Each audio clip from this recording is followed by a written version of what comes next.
From the beginning, Shia Muslims have believed that the concept of Imamate, hereditary religious leadership chosen by God, is found in both the Qur'an and Hadith, and is even acknowledged by Sunnis.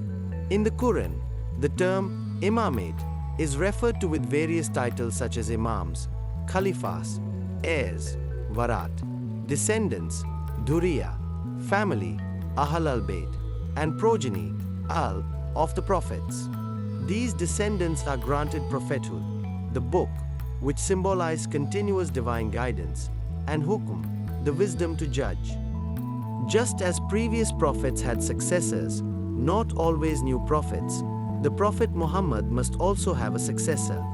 Below are some specific examples mentioned in the Qur'an, along with similar references from the Bible. 1. Lineage of Adam, Noah, Abraham, and Imran. In the Qur'an, 3:33-34 says, "Indeed, Allah chose Adam and Noah and the family of Abraham and the family of Imran over the worlds." This verse highlights that the descendants of these prophets were selected by God to carry forward his message. 2. Abraham's descendants were granted prophethood, the book, Hukm, and kingdom. In the Qur'an, 4:54 and 57, 26 mention, "Or do you envy the people for what Allah has given them of his bounty? But we had already given to the family of Abraham the scripture and wisdom, and we had given them a great kingdom." This shows that the family of Abraham was blessed with prophethood, the book, wisdom, and sovereignty. 3. Abraham's succession from Noah, who is a descendant of Adam.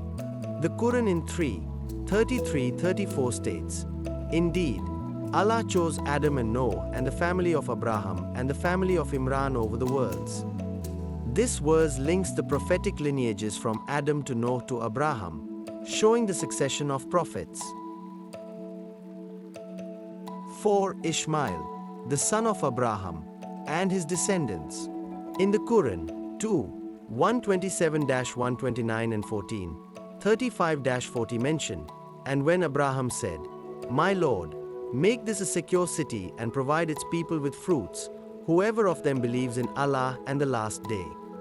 And Abraham, along with his son Ishmael, were made leaders of those who were submissive to God."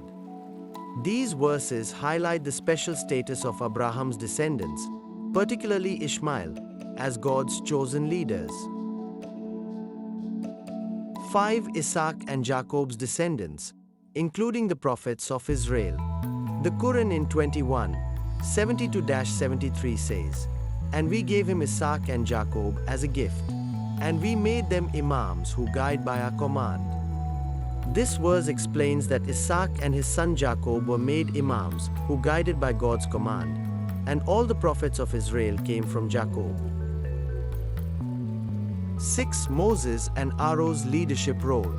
The Qur'an in 20:30-25:35, 7, 142, and 20:32 states, "And when Moses said, 'O my Lord, expand for me my chest and ease for me my task, and untie the knot from my tongue that they may understand my speech.'" This refers to the collaborative leadership role of Moses and his brother Aaron.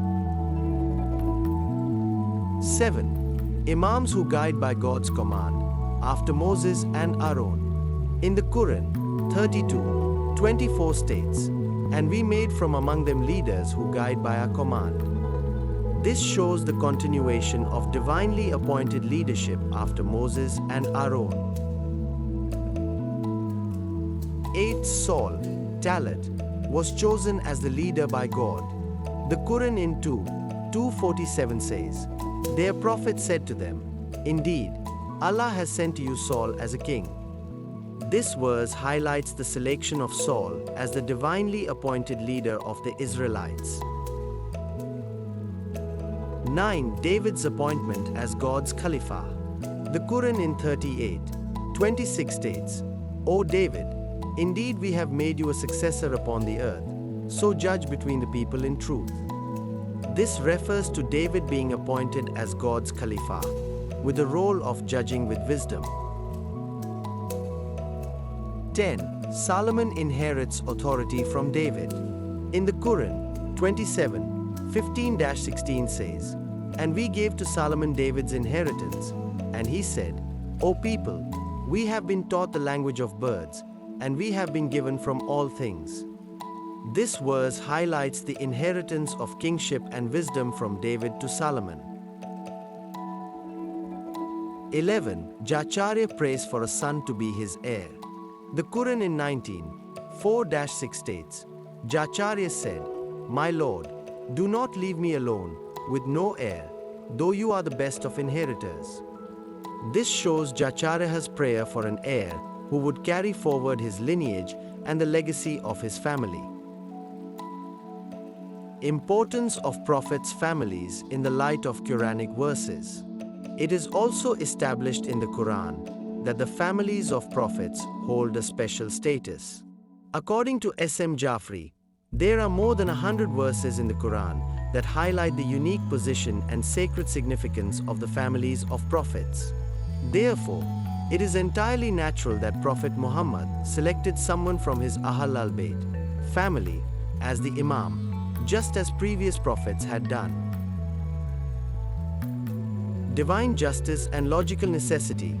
The mission of Prophet Muhammad sallallahu alaihi wasallam was not merely to deliver the message of the Quran, but his guidance was a continuous process that needed to be carried forward through an Imam after him.